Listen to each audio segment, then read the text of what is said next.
ہاتھ اٹھا دیں جو الیاس قادری صاحب سے ہیں مرید ہیں، ان کے کتنے ہیں یہاں پر؟ اچھا آپ لوگ سب ان سے آج کا یہ پیغام میں آپ لوگوں کے جو مرشد ہیں اور اہل سنت و جماعت کی ایک ایسی چمکتی ہوئی شخصیت کہ جس کو صرف عجمی نہیں عرب بھی سلام کرتا ہے۔ میں نے عرب کے بڑے بڑے علماء اکرام سے ملاقات کی ہے تو میں نے ہر ایک کی زبان سے، چاہے وہ دربار غوث اعظم کے سجادہ نشین ہو یا وہ قبلہ فضیلت الشیخ شام کے قطب شام ڈاکٹر عبدالعزیز خطیب حسنی ہو، اور اکابر علماء اکرام سے جب وہ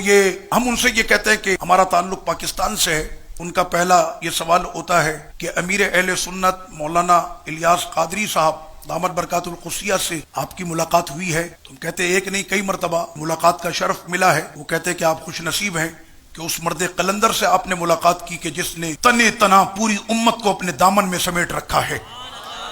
اور میں اپنی ذاتی رائے حضرت صاحب کے حوالے سے، میری اپنی ذاتی رائے کیا ہے، میں نے دنیا میں کئی ممالک کا دورہ بھی کیا اور بڑے بڑے لوگوں سے یعنی دینی لوگوں سے ملاقات کا جو ہے مجھے شرف ملا ہے۔ میں نے ایک چیز جو دیکھی ان میں کہ ان کے قول اور فعل میں تضاد نہ رہا۔ انہوں نے جب سادگی کو اختیار کیا اور عملی طور پر جب اپنی زندگی کو اس پیرائے میں ڈھال کر انہوں نے دکھایا ہے تو آج لاکھوں نہیں کروڑوں دلوں کی دھڑکن الیاس قادری ہے۔ وجہ اس کی یہ ہے کہ قوم یہ دیکھتی ہے کہ اس نے جو کہا تھا کیا یہ اپنے کہنے پر قائم رہا، وہ مرد قلندر کے جس نے جو کہا تھا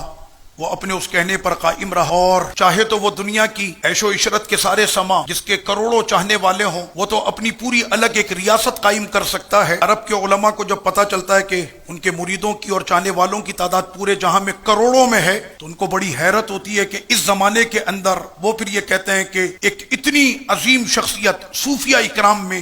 وہ مولانا الیاس قادری صاحب کی ہے، لیکن انہوں نے زمانے کی ان تمام عیش و عشرت کو ٹھکرا کر سادگی کو اختیار کیا۔ جو لباس انہوں نے اپنے جوانی سے پہنا تھا آج تک لباس ان کا وہی رہا، انداز وہی رہا۔ شہرت کے اتنے جہاں ان کے سامنے آ گئے لیکن اس بندے کی نظروں میں کوئی فرق نہ آیا۔ کل بھی آقا کی سنتوں پہ عمل کرتا تھا، آج بھی آقا علیہ الصلوۃ والسلام کی سنتوں پہ عمل کرتا ہے، اور یہ ان کی تبلیغ کی تاثیر تھی کہ آج چوروں کو، ڈاکوؤں کو، رہزنوں کو اور بگڑی ہوئی جوانوں کی ایک نسل کو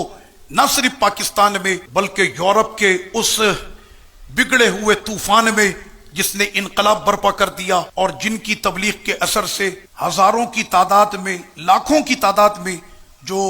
غیر مسلم تھے وہ مسلمان ہو گئے۔ اللہ تعالیٰ ان کو عمر دراز عطا فرمائے